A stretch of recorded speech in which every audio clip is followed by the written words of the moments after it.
A impressão 3D vai substituir a usinagem. Você provavelmente já ouviu essa frase em palestra, em post de rede social, em matéria de revista. E do outro lado, você também já ouviu o contrário. Impressão 3D é brinquedo. Peça de verdade se faz usinando. E aí, quem está certo? A resposta é nenhum dos dois. E nesse vídeo eu vou te mostrar por que essa pergunta, impressão 3D substitui usinagem, está mal formulada. E qual é a pergunta que a indústria deveria estar fazendo no lugar dela. Mas antes, só um spoiler. Quem entende isso não escolhe um lado. Escolhe a combinação certa de processos para cada problema.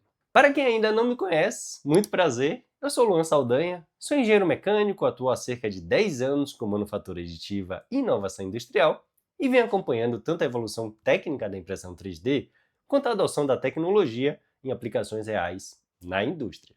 E uma coisa que eu posso te dizer com tranquilidade, depois desse tempo todo, eu nunca vi uma aplicação industrial séria de manufatura aditiva metálica que tenha eliminado a usinagem. Pelo contrário, eu já vou explicar o porquê. Primeiro, vamos alinhar os conceitos. A usinagem é um processo subtrativo. Você parte de um bloco ou de um tarugo de metal e remove o que não é peça com uma ferramenta de corte. A manufatura aditiva é o oposto. Você constrói a peça adicionando material camada por camada apenas onde ele é necessário. Perceba que são lógicas físicas diferentes. E por serem lógicas diferentes, cada uma tem um domínio onde é muito forte. Então vamos lá. Onde a usinagem geralmente é imbatível? Precisão dimensional e acabamento. Tolerâncias apertadas, na casa dos centésimos ou até milésimos de milímetro, superfícies funcionais, sedes de rolamento, roscas, faces de vedação. Disponibilidade de material. Praticamente qualquer liga metálica comercial existe em barra, chapa ou bloco, com certificado e fornecimento estabelecido. Custos em geometrias simples. Um eixo, um flange, uma bucha, um bloco furado. Usinar é rápido, barato e previsível. E claro, a maturidade. São décadas, de normas, ferramentas, mão de obra formada e cadeia de fornecimento consolidada. E onde a manufatura aditiva é forte? Complexidade geométrica, então canais internos, estruturas lattice, otimização topológica, consolidação de várias peças em uma, geometrias que a ferramenta de corte simplesmente não alcança. Produção sem ferramental.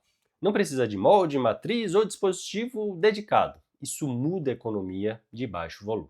Lead time em situações críticas. Peça obsoleta, fornecedor distante, equipamento parado. A manufatura aditiva ela pode colocar ali uma máquina de volta em operação em dias, não em meses.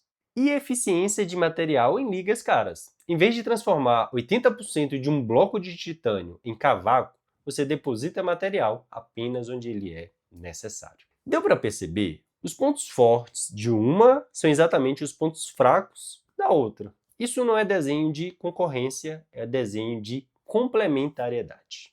E agora vem um ponto central desse vídeo. Preste atenção nessa frase. Praticamente toda peça metálica impressa em 3D para aplicação crítica é usinada depois. É isso mesmo que você ouviu. A manufatura aditiva metálica, na maioria das aplicações industriais, entrega o que a gente chama de Near Net Shape, uma peça em formato próximo do final. As superfícies funcionais, sejam elas furos de precisão, roscas, sedes, faces de montagem de vedação, são finalizadas por usinagem. Ou seja, a peça impressa em 3D não elimina a usinagem, ela gera demanda de usinagem. Uma usinagem que a gente sabe que é diferente, é verdade, com menos remoção de material, com desafios novos de fixação e referenciamento, mas é usinagem. Tanto que o mercado desenvolveu as máquinas híbridas, equipamentos que combinam deposição de material e usinagem no mesmo ambiente. A indústria já entendeu que o casamento dos dois processos é o caminho. Só o discurso de rede social que ainda não entendeu. Agora vamos falar da parte econômica, porque é aqui que muita análise desanda. A usinagem, como quase todo processo convencional, ganha eficiência com escala. Então, quanto maior o lote, mais o custo de preparação se dilui e menor o custo por peça. A manufatura aditiva tem uma curva diferente. O custo por peça é relativamente constante. Ela não precisa de ferramental, então não tem aquele custo inicial alto para diluir, mas também não ganha tanta eficiência com o volume. E o que isso significa na prática? Em peças simples e de alto volume, a manufatura convencional ganha, e vai continuar ganhando. Ponto. Em peças complexas, de baixo volume, de alto valor, ou com problema de fornecimento, a manufatura aditiva entra na disputa e muitas vezes vence. Então, quando alguém compara o orçamento de uma peça simples impressa em 3D com o preço da mesma peça usinada em lote e conclui que impressão 3D é cara, essa pessoa não descobriu uma verdade. Ela só fez a pergunta errada. Porque a manufatura aditiva ela não deve ser analisada como substituição direta de processo. Ela deve ser analisada como solução para um problema industrial. E quais problemas são esses? Deixa eu te dar 3 cenários reais. Cenário 1. Obsolescência. Um equipamento de 20 anos, o fabricante não existe mais, não há desenho, não há fornecedor. A peça de reposição não é uma questão de custo por unidade, é uma questão de disponibilidade. Aqui, a manufatura aditiva, combinada com engenharia reversa, e sim, com usinagem de acabamento, resolve um problema que a compra convencional não resolve. Cenário 2. Lead time crítico. Uma peça importada com prazo de meses e um equipamento parado gerando prejuízo por dia. O custo da peça vira detalhe perto do custo da parada. Cenário 3. Ganho de desempenho. Um componente redesenhado com canais internos otimizados ou com redução de peso que entrega um resultado que a peça usinada, por limitação geométrica, não consegue entregar. Aqui, a manufatura aditiva não está competindo por custo, está competindo por valor. Você consegue perceber o padrão? Em nenhum desses cenários a pergunta foi manufatura aditiva ou usinagem. A pergunta foi qual é o problema e qual combinação de processos resolve melhor. E agora eu quero falar diretamente com um público específico, quem tem ou trabalha em empresa de usinagem. Se você enxerga a manufatura aditiva como ameaça, eu te convido a inverter a perspectiva. Praticamente toda peça metálica impressa em 3D precisa de pós-processamento. Tratamento térmico, remoção de suportes, acabamento, inspeção e principalmente usinagem. As empresas que estão imprimindo metal precisam de parceiros que saibam ali fixar, referenciar e acabar peças de geometria complexa. Isso é competência de usinagem. E mais, quem domina usinagem e adiciona competência em manufatura aditiva passa a oferecer a solução completa. Near Net Shape mais acabamento. Reparo por deposição mais recuperação dimensional. Isso não é ameaça, isso é expansão de portfólio. Os players mais maduros do mercado já operam assim. Manufatura aditiva e subtrativa debaixo do mesmo teto, cada uma fazendo o que faz de melhor.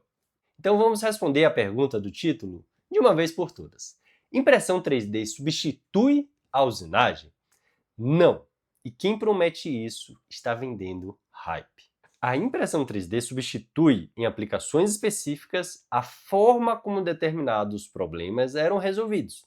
A peça obsoleta que não tinha fornecedor, o estoque parado de itens de baixo giro, o componente que não podia ser mais leve e o ferramental que limitava ali o projeto. Mas como processo, a manufatura aditiva não elimina a usinagem, ela trabalha com a usinagem. Na maioria dos casos, ela depende, inclusive, da usinagem. A resposta que a indústria precisa ouvir é essa. O futuro não é manufatura aditiva contra subtrativa. O futuro é manufatura aditiva com subtrativa, cada uma no seu domínio de competência, escolhidas a partir do problema e não da paixão pela tecnologia. E como fazer essa escolha de forma estruturada? Avaliando geometria, volume, material e valor. Essa é a lógica que estruturei no framework Fábrica, que ajuda a analisar aplicações de manufatura aditiva de forma técnica, econômica e estratégica. Quer saber mais? O link está na descrição. E se esse conteúdo foi útil para você, deixa o like, se inscreve no canal e compartilha com um colega engenheiro, projetista ou gestor, especialmente aquele que já entrou na discussão impressão 3D versus usinagem e saiu sem resposta. Porque aqui a gente não faz hype, a gente faz análise e a gente se vê no próximo vídeo.